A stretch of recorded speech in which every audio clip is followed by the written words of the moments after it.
प्रभु चरणों में आ, न तो उनको भुला, सुन मन पगले। प्रभु चरणों में आ। प्यारे मित्रों, बहुत बहुत हृदय से मेरा प्रणाम आपको। बहुत से मित्रों के प्रश्न आते हैं, कहते हैं माँ जीवन में बड़ी दुख है, बड़ा तकलीफ है, कैसे दूर हो। मुझे जब देखते हैं तो एक उत्साह भीतर जागृत होता है कि माँ आप इतनी प्रसन्न और इतनी आनंदित कैसे रहती हैं।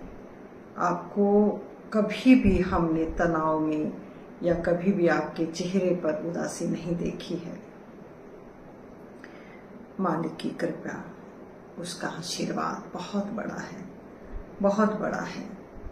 मैं भी इस संसार से घिरी हुई थी, संसार से अछूती नहीं थी, लेकिन मुझे मेरे सतगुरु मिले और मेरी एक ही चाह थी, कोई वासना मेरे भीतर नहीं थी। मेरी चाह थी कि मैं स्वयं को कैसे जानूं और कैसे इस दुख सुख से पार हो जाऊं।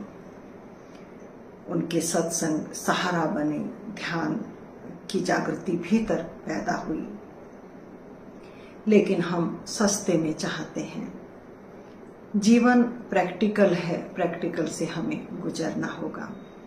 अनेक संत इस धरा पर आए, ध्यान के माध्यम से अनेकों विधियां हमें दी कि अपने भीतर प्रवेश करो।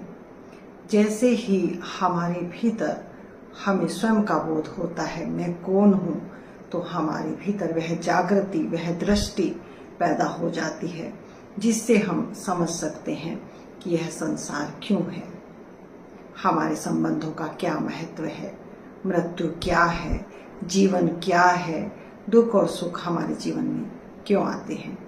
यह सब सवाल हमारे भीतर हल हो जाते हैं तो हम हमेशा दूसरों पर हमारा ध्यान केंद्रित रहता है। हम पहली बार जब ध्यान के माध्यम से स्वयं के साथ जुड़ते हैं तो हमें अपना बोध होता है, तो स्वयं को समय देना नितांत आवश्यक है। जब तक हम स्वयं को समय नहीं देंगे, हम दुख और सुख से बाहर नहीं हो सकते।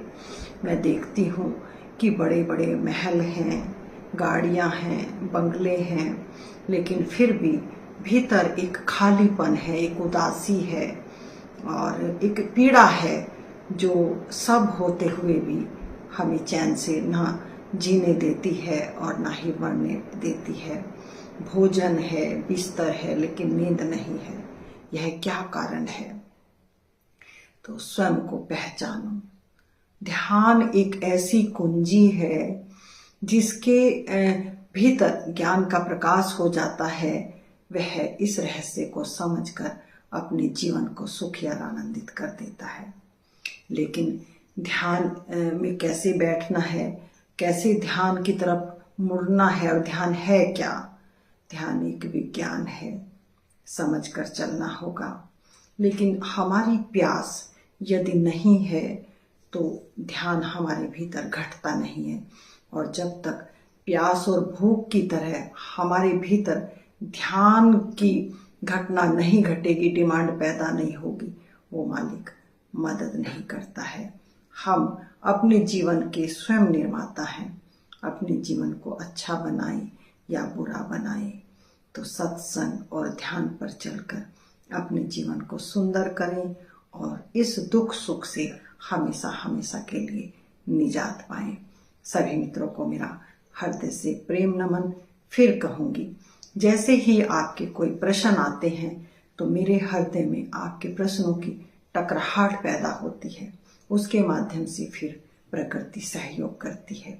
मेरा मुझ में कुछ नहीं, जो कुछ है सो तेरा, तेरा तुझको अर्पण, क्या लागे मेरा। तो आप स्पष्ट होएं अपने प्रति, प्रामाणिक बने और प्रामाणिकता से परमात्मा की तरफ चलें, जहाँ केवल आनंद ही आनंद है। सभी मित्रों को मेरा हृदय से प्रणाम।